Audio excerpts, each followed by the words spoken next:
अब हम लोग अपना नेक्स्ट प्लेलिस्ट या फिर कह लीजिए नेक्स्ट सब्जेक्ट को स्टार्ट करेंगे, जो बात करता है हिंदू लॉज के बारे में। अब हिंदू लॉज 4 कैटेगरी में बटा हुआ है, जिसमें से पहली है हिंदू मैरिज एक्ट 1955, दूसरा है Hindu adoption and maintenance act 1956, तीसरी कैटेगरी है Hindu minority and guardianship act 1956 और लास्ट है हिंदू सक्सेशन एक्ट 1956। तो इन 4 कैटेगरीज में अपना हिंदू लॉज बटा हुआ है, जिसमें से अभी हम लोग हिंदू मैरिज एक्ट, जो कि पहली कैटेगरी है हिंदू लॉज की, उसको डिस्कस करेंगे। हिंदू लॉज को जानने से पहले हम लोग हिंदू क्या टर्म होता है इसको समझ लेते हैं। देखिए, हिंदू वो पर्सन है जो हिंदू रिलीजन में बिलीव करता है। जाहिर सी बात है, आप जिस रिलीजन के हैं आप उसी रिलीजन के कहलाए जाएंगे, उसी से आपकी आइडेंटिटी तय की जाएगी। महाभारत के टाइम पे जो धर्म होता था वो ही अपना राइट होता था, जो किससे जुड़ा होता था, भगवान से। यानी कि भगवान ने, यानी कि गॉड ने जो राइट अपने धर्म में कहा है, यानी कि जो बातें भगवान ने धर्म के लिए कही है, वो एक दूसरे इंसान के लिए एक राइट बन गई है, जो कि एक सबसे ओल्डेस्ट फॉर्म था पर्सनल लॉज में। जब ये हिंदू मैरिज एक्ट नहीं आया था, यानी जो 1955 से 1956 तक के लॉज जो नहीं आए थे, उससे पहले लॉ कोडिफाइड था नहीं, लॉ की कोई आइडेंटिटी थी नहीं। यानी कि हिंदू लॉज को हम लोग लॉ के बेसिस में नहीं जानते थे कि ऐसा भी कोई एक्ट या फिर कोई ऐसा भी कानून बन सकता है। पहले राजा जो होता था वो कानून को बनाता था, यानी कि जो राजा ने जो बात कह दी गई है, जो उसने बात कह दी वही एक कानून बन गए, यानी कि किंग मेड लॉज थे। जो राजा ने अपनी बात प्रजा के लिए कह दी वही एक फाइनल डिसीजन बन जाता था। यानी कि पहले के टाइम में जैसे शादी होती थी, जो सेरेमनीज होती थी, जैसे रजिस्ट्रेशन होता था, क्या क्या कंडीशंस अप्लाई होती थी मैरिजेस में, वो सब राजा तय करता था, तो वही लॉज बन जाते थे।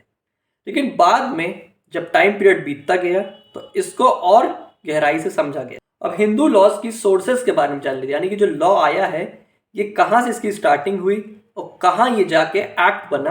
तो इस जर्नी में हम हिंदू लॉज के सोर्सेस के बारे में पढ़ेंगे, जो कि 2 कैटेगरी में बटा हुआ है, यानी एक एंशिएंट टाइम, एक मॉडर्न टाइम। यानी कि पहले के ज़माने में हिंदू लॉज को कहाँ से लिया गया, उससे रिलेटेड जितने भी लॉज की इंफॉर्मेशन हम लोग ने कैसे ली वो देखेंगे, और अब के टाइम में लॉज कैसे जनरेट हुए, उसको कहाँ से प्राप्त किया गया, ये हम लोग जानेंगे। तो एंशिएंट टाइम में वेदास जो होते थे, यानी कि जो श्रुतिज होती थी, वो हमारा सबसे पहला और पुराना सोर्स था। श्रुतिज जो थी, फिर उसके बाद स्मृतिज आई, धर्मशास्त्र की बात होने लगी, फिर कमेंट्रीज और डाइजेस्ट आने लगे, लोगों ने अपनी कमेंट्री करना शुरू कर दी, अपनी अपनी आइडियोलॉजी देना शुरू कर दिया, अपनी अपनी बात रखना शुरू कर दिए, और आखिर में कस्टम्स आने लगे। फिर धीरे धीरे रीति रिवाज के, यानी कि जैसा धर्म था, जिसके जैसे कल्चर में फॉलो होता था, वो उसी के अकॉर्डिंग वो अपने कार्यक्रम को करता था। पहले हम लोग एंशिएंट सोर्सेस को अच्छे से समझ लेते हैं। तो देखिए, पहले श्रुतिस, वेदास, ये हमारा सबसे पहला और ओल्डेस्ट सोर्स था एंशिएंट टाइम्स में। श्रुतिस का जो वर्ड है वो लिया गया है श्रु से। श्रु मतलब जो हमने सुना, यानी कि जो हमको सुनाई दिया उसको हम लोग ने लॉ बना लिया। यानी कि जो बात भगवत गीता में कही गई है, बाइबल में कही गई है, कुरान में कही गई है, जो बातें हमारा रिलीजन, हमारा धर्म हमको सिखा रहा है, उसको हम लोग फॉलो करते आ रहे हैं, अपना उसी को हम लोग लॉ मानते आ रहे हैं। वेदास में देखिए 4 कैटेगरी में वेदास को डिवाइड किया गया है। पहली है अथर्ववेदा, दूसरी है ऋग्वेदा, तीसरी है सामवेदा और आखिरी है यजुर्वेदा। अथर्ववेदा एक बुक ऑफ मैजिक है, यानी कि उसमें जादुई बातों के बारे में उसको विस्तार में समझाया गया। जो ऋग्वेदा है वो एक सबसे पुरानी वेदा है, जो एक इंसान के राइट्स और लायबिलिटीज के बारे में बताती है, यानी कि हिंदू लॉज में क्या उसके राइट हैं और क्या उसकी ड्यूटी का परफॉर्मेंस उसको कैसे करना है एक पर्सन को, वो इसके बारे में ऋग्वेदा बताती है। सामवेदा सिंगिंग के बारे में डिस्क्राइब की है, यानी कि गायक, यानी कि सॉन्ग्स को वो डिस्क्राइब करती है। और यजुर्वेदा है वो प्रेयर्स और मंत्रास के बारे में डिस्क्राइब करती है, यानी कि क्या मतलब यानी कि किस रीजन के लिए कौन सी प्रेयर डिफाइंड है, कौन से मंत्र हम लोग इसके लिए पढ़ेंगे, जैसे शादियों में मंत्र बोले जाते हैं। तो ये मंत्र का इवोल्यूशन या फिर मंत्र के बारे में हम लोग कहाँ से जानेंगे, यजुर्वेदा से। तो पहले एंशिएंट सोर्सेज में हम लोग यही सब वेदास की हेल्प के थ्रू अपने हिंदू लॉज के बारे में हम लोग ने जानकारी प्राप्त की। फिर आई स्मृतिज आई। स्मृतिज में धर्मशास्त्र और धर्म सूत्र के बारे में बात की गई। स्मृति मतलब मेमोराइजेशन, यानी कि जो चीजें हमें याद हैं उसके बारे में हम लोग ने बात इसमें की है, किसमें, स्मृतिज में। धर्मशास्त्र और यहाँ पे धर्म सूत्र के बारे में बात की गई है। धर्मशास्त्र क्या बता रहा है? धर्मशास्त्र जो हम लोग पोएट्री या फिर श्लोक कह ले उसके फॉर्म में हम लोग जो बातें लिखते थे वो धर्मशास्त्र में कही गई हैं। यानी कि जैसे हम लोग कैसे काम करेंगे, हम लोग की क्या मॉरल वैल्यूज हैं, हम लोग कब उठेंगे, कैसे उठेंगे, कितने बजे उठेंगे, क्या उठने का समय है, क्या सोने का समय है, किस टाइम में क्या करना चाहिए, ये हमारे धर्मशास्त्र में बात की गई है। तो हम लोगों ने यहाँ से हिंदू लॉज के बारे में जानना शुरू किया। और साथ में ये धर्म सूत्र जो था ये एक स्पेशल ड्यूटीज बताता था। किस चीज के? पर्सन्स के बारे में, यानी कि दो इंसानों का क्या रिलेशन होगा, उनकी एक दूसरे की तरफ क्या ड्यूटी रहेगी, क्या जिम्मेदारी रहेगी, कौन सा हम लोग की कास्ट होगी, कैसे गवर्नमेंट बनेगी, कौन गवर्नमेंट कहाँ रूल करेगी, मतलब ये सब डिटेल्स हम लोग ने स्पेशल ड्यूटीज के बारे में हम लोग ने जाना कि दो पर्सन की क्या बातचीत रहेगी, उनकी क्या कम्युनिकेशन होगी, उनके आपस का रिलेशन क्या होगा, ये हम लोग ने धर्म सूत्र में पढ़ा। फिर धीरे धीरे कमेंट्रीज और डाइजेस्ट आने लगे। जब श्रुतिज और वेदास और स्मृतिज यानी कि धर्मशास्त्र, धर्मसूत्र और वेदास से हम लोग बात जानकारी लेते गए और उसके बाद लोगों ने यहाँ पे फिर अपने ओपिनियन देने शुरू कर दिए। उन्होंने कमेंट्रीज अपनी बात को कमेंट्रीज के फॉर्म में करना शुरू कर दिया।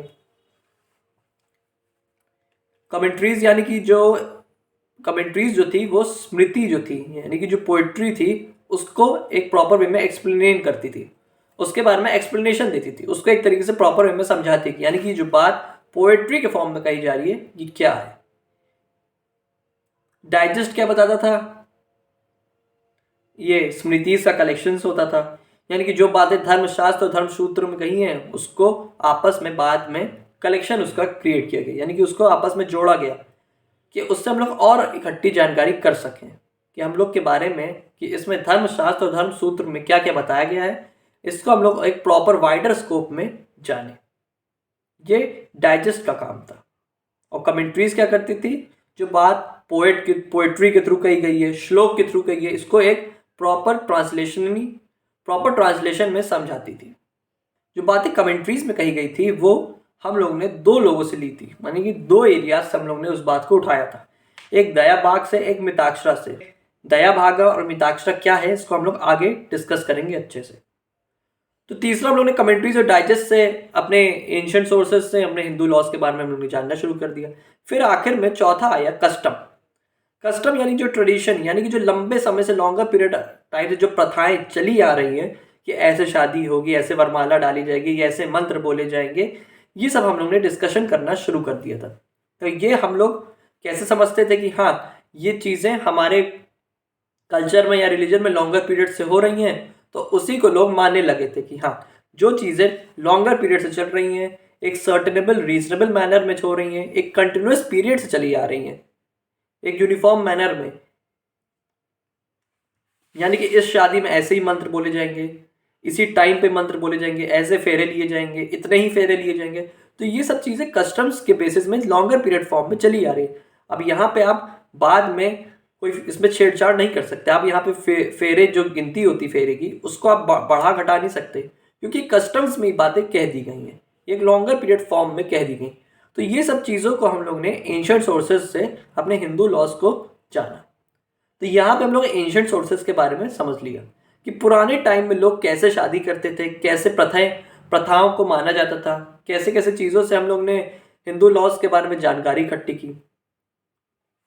बाद में मॉडर्न सोर्सेज आ गई, जमाना बदलता गया, लोगों की आइडियोलॉजी बदलने लगी, तो धीरे धीरे उनके ज्ञान और स्प्रेड होने लगा, यानी कि जो उनकी नॉलेज का जोन था वो और स्प्रेड होने लगा। वो उनको धीरे धीरे ये एक तरीके से फॉर्मल मैनर में इन्होंने लॉज को जाने लगा क्योंकि जो राजा ने बात कह दी, वो श्रुतिज में जो बात कह दी, जो वेदास ने बात कह दी, जो कस्टम में कह दी, वो तो माने ही नहीं माने पुराने समय में। लेकिन धीरे धीरे टाइम जैसे बदलता गया, लोगों को चीज़ें और समझ आने लगी, तो इनको इन्होंने धीरे धीरे लॉज में ट्रांसफर करने लगे। धीरे धीरे इन चीज़ों को लॉज के फॉर्म में ट्रांसफर करने लगे।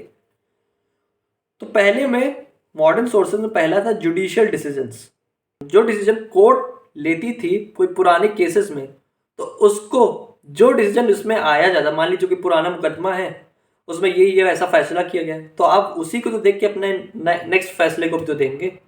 अब पहले जिस उसी केस में जैसे दो सिमिलर केसेस हैं, तो उसका जजमेंट पहले ही आ चुका है, उसमें क्या बात की गई है जजेस द्वारा वो उन्होंने पहले ही बता दी गई है कि हाँ ऐसे काम में ये धारा लगेगी। अगर आप डिवोर्स देना चाहते तो यहाँ से मेंटेनेंस मिलेगा, मेंटेनेंस कितना मिलेगा, कैसे मिलेगा, उसके बारे में पहले ही बातें तय की गई हैं, वो जजमेंट्स के थ्रू पहले ही बात कह दी गई हैं। यानी कि इसको प्रेसिडेंट के फॉर्म में लोग जानने लगे। यानी कि जो पुराने केस लॉज होते गए उसको हाई कोर्ट्स या फिर अदर सबऑर्डिनेट कोर्ट्स आपस में इसको समझने लगे, उसी की वो एक तरीके से हेल्प लेने लगे। जो पुराने आम लोग केस लॉज, जो पुराने केसेस सॉल्व किए गए थे, फिर धीरे धीरे लेजिस्लेशन ने अपना हाथ आगे किया, कानून बनने लगे, यानी कि पार्लियामेंट्री बॉडी ने इसमें अपने लॉज का मॉडिफिकेशन करने लगे, यानी कि लॉज का मॉडिफिकेशन होने लगा। अब ये जो बातें कह दी, चलो कह दी हैं, लेकिन इनका पालन कैसे होगा, इसको लोग कैसे मानेंगे, इस बातों की सीरियसनेस को कैसे समझेंगे, तो इसके लिए पार्लियामेंट्री बॉडी ने प्रॉपर लॉज बनाने शुरू कर दिए। धीरे धीरे ये इक्विटी, जस्टिस और गुड कंसाइंस के बेसिस में लेने लगे। जो जजेस डिसीजन देते थे, कुछ नॉर्म्स और स्टैंडर्ड्स थे, जो प्रॉपर गाइडलाइन सेट थी, उसकी ये लोग हेल्प लेने लगे कि बातें जो जज ने कही हुई है, जो प्रॉपर गाइडलाइंस बनाई गई हैं कि हिंदू मैरिज एक्ट में रजिस्ट्रेशन कैसे होगा, अगर आपको हिंदू मैरिज करनी तो क्या क्या वैलिड कंडीशंस आपको अपनानी होगी, डिवोर्स के लिए क्या क्या ग्राउंड्स होंगे, तो ये सब बातें जजेस ने एक प्रॉपर रूल्स और रेगुलेशन के बेसिस में बातें कह दी गई।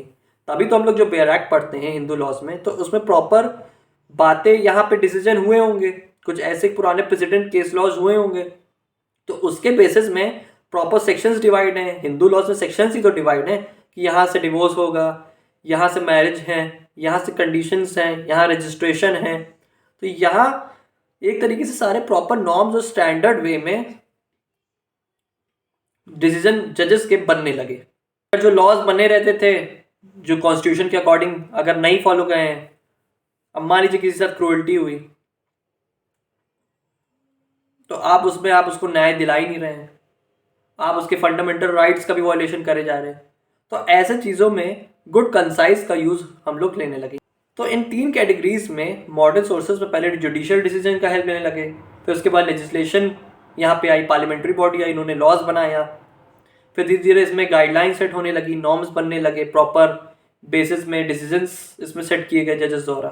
तो ऐसे प्रॉपर फॉर्मेट्स में जहाँ हम लोग जो बातें सुन के समझते थे कि हाँ जो बात किसी ने कह दी, जो किसी से हम लोग ने सुन ली, उसको उस बात को हम लोग सच मान लिए गए, तो उस बात को वहाँ से लेते हुए हम लोग जोड़ते जोड़ते धीरे धीरे एक कानून तक हम लोग पहुँच गए। यानी कि इसको अब प्रॉपर कानून बना दिया गया था, जिसको हम लोग हिंदू मैरिज एक्ट के नाम से जानते हैं, जो कि हम लोग अभी पढ़ रहे हैं। अब देखिए, हमने कहा था बीच में दो स्कूल्स पढ़े थे, दो हम लोग ने टॉपिक्स पढ़े थे, मिताक्षरा और दयाबाग स्कूल। देखिए, हम लोग कहीं भी कोई भी जानकारी लेंगे किसी के थ्रू, तो उसके लिए हमारे पास एक सोर्स होनी चाहिए कि हम ये जानकारी कहाँ से इकट्ठी करें। आप भी पढ़े हैं तो स्कूल में पढ़े होंगे, तो स्कूल एक हमारे लिए एक सोर्स है, एक नॉलेज बुक है। तो वैसे ही मैरिजेस के लिए भी एक प्रॉपर सोर्स, एक प्रॉपर जानकारी लेने के लिए भी एक स्कूल्स बनाए गए, यानी कि इसके लिए शिक्षा दी गई। तो दो तरीके के स्कूल बने, एक मिताक्षरा स्कूल, एक दयाबाग स्कूल। अब दोनों स्कूल को समझते हैं। तो अब हम लोग मिताक्षरा और दयाबाग स्कूल के आपस के डिफरेंस को समझ लेते हैं, यानी कि दो स्कूल की क्या फीचर्स है, क्या स्पेशलिटी, और ये क्या बारे में, किस बारे में बात करते हैं। मिताक्षरा स्कूल ये बताता है, it recognises the birth right of a son in the ancestral property. ये बताता है कि जहाँ बच्चा, यानी कि जिस घर में लड़का पैदा हो रहा है, तो वो जो जगह है वो उसकी एंसेस्ट्रल प्रॉपर्टी, यानी कि वो उसकी पैतृक संपत्ति और वो उससे नहीं छीनी जा सकती। लेकिन इन कंपैरिजन दयाबाग स्कूल क्या कहता है, ये कहता है कि वो एंसेस्ट्रल प्रॉपर्टी उस बेटे की नहीं होगी जब तक फादर अलाइव है, यानी कि जब तक उस बेटे का पिता जिंदा है तब तक वो प्रॉपर्टी एक्वायर नहीं कर सकता। कौन नहीं कर सकता? बेटा नहीं कर सकता। कब एक्वायर करेगा? पिता के मरने के बाद। फिर आते हैं मिताक्षरा स्कूल में। ये बताता है एक एंसेस्ट्रल प्रॉपर्टी एक अनऑब्स्ट्रक्टेड हेरिटेज है, यानी कि उसमें कोई इश्यूज या कोई प्रॉपर्टी राइट्स किसी और पर्सन के नहीं है, वो उसके एक प्रॉपर एप्रोप्रिएट हेरिटेज है। लेकिन दयाबाग स्कूल बता क्या रहा है? दयाबाग स्कूल कह रहा है ये एक ऑब्स्ट्रक्टेड हेरिटेज है, यानी कि जब इसमें ऑब्स्ट्रक्शन आ सकते जब तक फादर अलाइव है। मिताक्षरा में ओनरशिप बच्चे के पास तब आती जब उसका बर्थ होता है, यानी कि जैसे ही उसका बर्थ हुआ वो उस प्रॉपर्टी का हकदार या फिर मालिक बन जाता है। लेकिन दयाबाग स्कूल में ऐसा नहीं होता, उसमें वो कोपार्शनरी राइट यानी कि उसके पास ओनरशिप नहीं आती है, उसके पास तभी आती है जब फादर की डेथ हो जाए।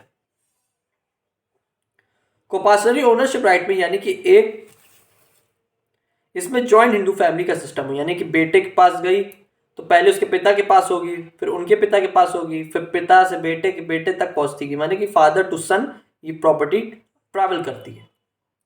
लेकिन इसमें कोई ऐसा कोपार्शनरी ओनरशिप नहीं होती जब तक फादर जिंदा है। दयाबाग स्कूल में जब तक फादर जिंदा है तो वो उसी का ओनरशिप है, फादर का ही ओनरशिप है।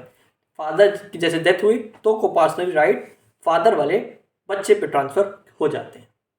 मिताक्षरा में जॉइंट ओनर्स रहते हैं, यानी कि कई ओनर्स रहते हैं, और दयाबाग स्कूल में एक इंडिविजुअल ओनर रहते हैं, यानी कि एक ओनर जब रहता है वो वही ओनर रह सकता है, उसके मरने के बाद तभी दूसरा ओनर ट्रांसफर होगा।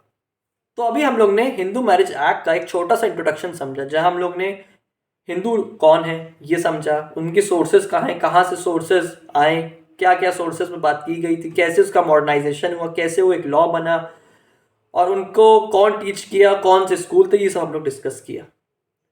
आई होप आपको ये पूरा कंसेप्ट आपको अच्छे से समझ आया होगा। ये हिंदू मैरिज एक्ट का इंट्रोडक्टरी पार्ट था।